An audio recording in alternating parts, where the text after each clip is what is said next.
SBY sindir Anies Baswedan, sekarang tak amanah, bagaimana nanti?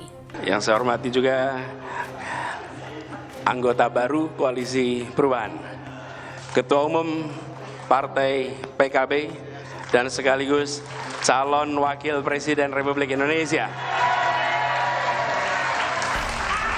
Bapak Haji Abdul Muhaimin Iskandar. Demokrat kena prank dari musang berbulu domba. Terus saya kok ingat musang berbulu domba. Ini kan peribahasa yang lama ini. Ingat saya, kira waktu kita sekolah di SD, SMP pernah belajar banyak sekali peribahasa. Tapi musang berbulu domba itu di depan bersikap baik, manis, lembut,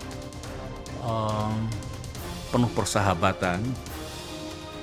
Tapi di balik itu kalau kita lemah dan lengah, ini kita akan dicaplok dan dimakan sampai habis.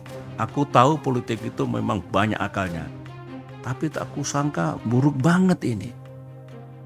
Korbannya AHY dan Demokrat, begitu. Serta yang kami muliakan seluruh keluarga besar pejuang PKB yang berkumpul di tempat ini. Boleh tepuk tangan untuk semuanya. Ibu Muhaimin yang saya hormati dan seluruh keluarga besar. Saya bisa memahami dan merasakan apa yang ada di hati dan pikiran para kader Demokrat. Berkecamuk, juga beraduk antara marah, kecewa, juga sedih. Ada yang memilih untuk diam, tapi tidak sedikit yang kemudian mengekspresikannya di ruang publik. Sekali lagi saya bisa merasakannya. Ketua Majelis Tinggi Partai Demokrat Susilo Bambang Yudhoyono menyebut Anies Baswedan tidak bersifat sidik atau jujur dan amanah. Hal ini diungkapkan SBY menyikapi manuver Partai Nasdem dan Anies Baswedan yang akan menggandeng Muhaimin Iskandar sebagai bakal cawapres pada Pilpres 2024. Anies adalah bakal capres dari Koalisi Perubahan untuk Persatuan yang didukung Partai Nasdem, PKS, dan Partai Demokrat. Sementara Cak Imin adalah Ketua Umum DPP PKB yang membentuk Koalisi Kebangkitan Indonesia Raya atau KKIR bersama Partai Gerindra dengan mengusung Prabowo Subianto sebagai bakal capres. Namun belakangan nama koalisi KKIR merubah menjadi Koalisi Indonesia Maju setelah Partai Golkar dan PAN resmi bergabung. Masuknya partai baru membuat posisi kursi cawapres yang diincar Cak Imin di KKIR tak aman. Hal ini diduga yang membuat Cak Imin bermanuver.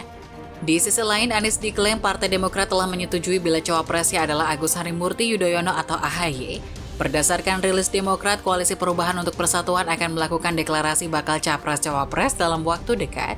Namun semua berubah setelah Surya Paloh mendeklarasikan kerjasama Nasdem PKB dengan pasangan calon Anies Cak Imin pada 30 Agustus 2023. Karena itu SBY merasa keduanya tidak jujur dan tak amanah sebab mengingkari apa yang sudah disepakati dan dinilai tidak mempunyai komitmen. Sekarang saja tidak sidik, jujur, amanah. Bagaimana nanti kalau jadi pemimpin dengan kekuasaan yang besar? Ya mau diapakan? Ucap SBY di Cikeas, Bogor, Jawa Barat, Jumat 1 September. SBY merasa bersyukur telah ditikung dan ditinggalkan Partai Nasdem. Artinya pergerakan tersebut tidak dilakukan secara mendadak sehari sebelum batas pencalonan capres dan cawapres di Komisi Pemilihan Umum. Memang kita ditikung dan ditinggalkan seperti ini sekarang. Bayangkan kalau ditikung dan ditinggalkannya kita ini 1-2 hari sebelum batas pendaftaran ke KPU, kata SBY. SBY mengatakan peristiwa ini merupakan pertolongan dari Tuhan. Oleh sebab itu ia meminta kepada semua untuk bersyukur. Kita diselamatkan oleh Tuhan, oleh Allah. Apa yang saya maksudkan, kita tidak diizinkan oleh Allah, kata SBY. SBY menambahkan, kita teladani akhlak pemimpin-pemimpin besar bagi yang beragama Islam, akhlak Rasulullah yang kita rasakan sekarang ini mereka tidak jujur, tidak amanah. Berarti tidak bisa dipercaya dan mengingkari hal-hal yang sudah disepakati, tidak memegang komitmen dan janji-janjinya, kata SBY.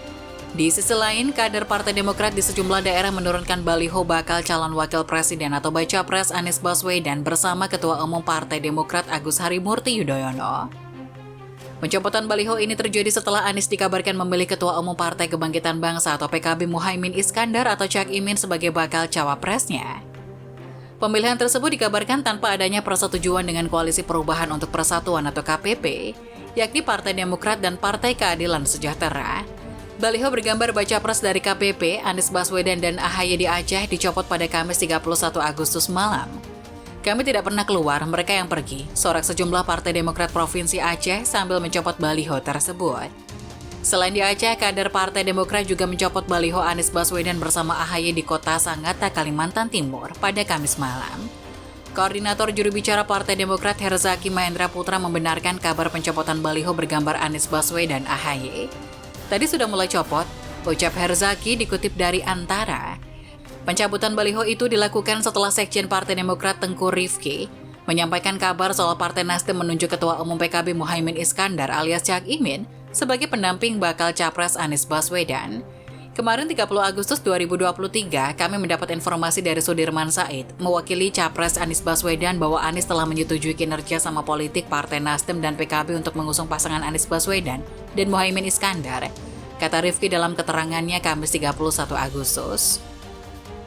Demokrat menyesalkan keputusan sepihak Partai Nasdem dan Anies. Keputusan tersebut tidak disampaikan langsung kepada pemimpin tertinggi PKS dan Demokrat, melainkan mengutus Sudirman Said selaku juru bicara tim Anies. Persetujuan ini dilakukan secara sepihak atas inisiatif Ketum Nasdem Surya Paloh, kata Rifki. Partai Demokrat juga telah mengonfirmasi kabar tersebut kepada Anies langsung. Ia mengonfirmasi bahwa berita tersebut adalah benar, Demokrat dipaksa menerima keputusan itu, klaim Rifki. Dalam kasus ini, sejumlah elit Partai Demokrat berang. Sekjen DPP Partai Demokrat Tengku Rifki Harsyah bahkan menggunakan diksi pengkhianatan terkait manuver politik Partai Nasdem dan Anies Baswedan yang memilih Abdul Muhaimin Iskandar atau Cak Imin sebagai pendampingnya dalam Pilpres 2024. Cak Imin adalah ketua DPP PKB yang membentuk Koalisi Kebangkitan Indonesia Raya atau KKIR bersama Partai Gerindra dengan mengusung Prabowo Subianto sebagai bakal capres. Namun belakangan nama koalisi ini merubah menjadi Koalisi Indonesia Maju setelah Partai Golkar dan PAN resmi bergabung.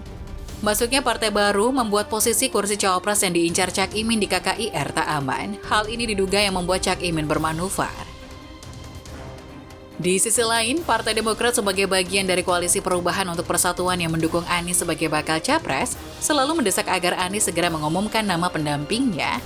Sehingga ketika Anies dan Nasdem justru memilih Cak Imin, Partai Demokrat tidak terima. Elit Demokrat bahkan membeberkan surat tulisan tangan Anies yang meminang AHY sebagai bakal cawapres beberapa waktu lalu. Sebetulnya kalau jujur ya, saya pun tidak menyangka atas terjadinya kejadian itu 3 hari yang lalu itu.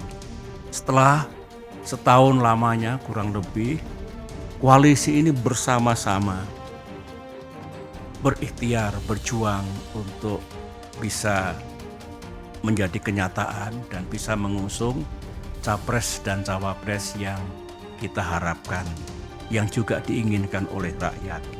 Kalau saya harus berterus terang, sebetulnya saya tidak naif ya.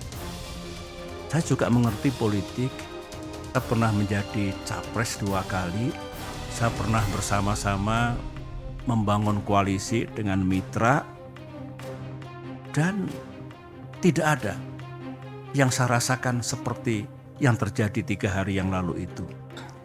Saya mengerti, kita semua mengerti, politik itu memang ya penuh strategi, penuh siasat, penuh taktik, caranya banyak.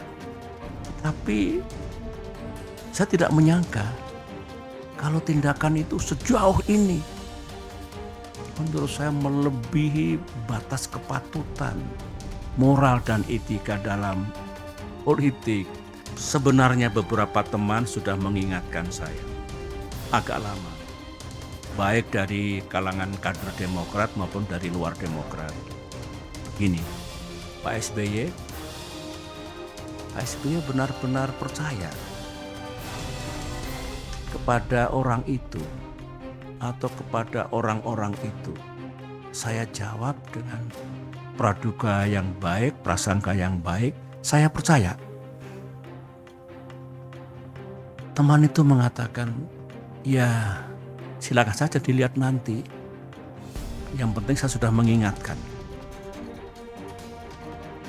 Nah, kalau saya ingat kembali, yang diingatkan teman-teman itu lebih dari 1, keputusan sepihak kemarin itu, saya boleh mengatakan keputusan gelap seperti itu tidak sesuai dengan rules kesepakatan, ternyata barangkali mengandungi kebenaran. Anggaplah kita salah kali ini, tetapi kita belajar. Mudah-mudahan kita tidak salah lagi ke depan, dan mudah-mudahan dengan izin Allah dan ikhtiar kita juga tidak kalah nantinya.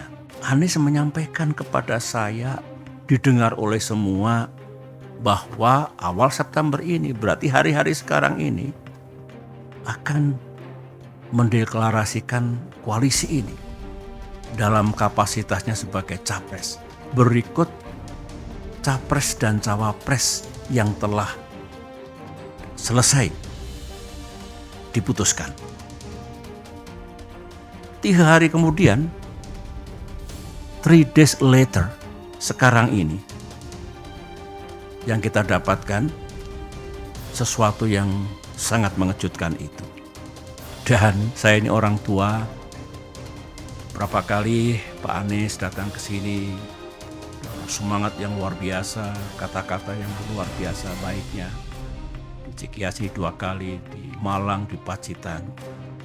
Dengan kejadian seperti itu, tidak ada satu kata pun yang disampaikan kepada saya. Dan tentu kepada Ketua Umum kita. Saya memang sebagai orang tua, kok jadi begini?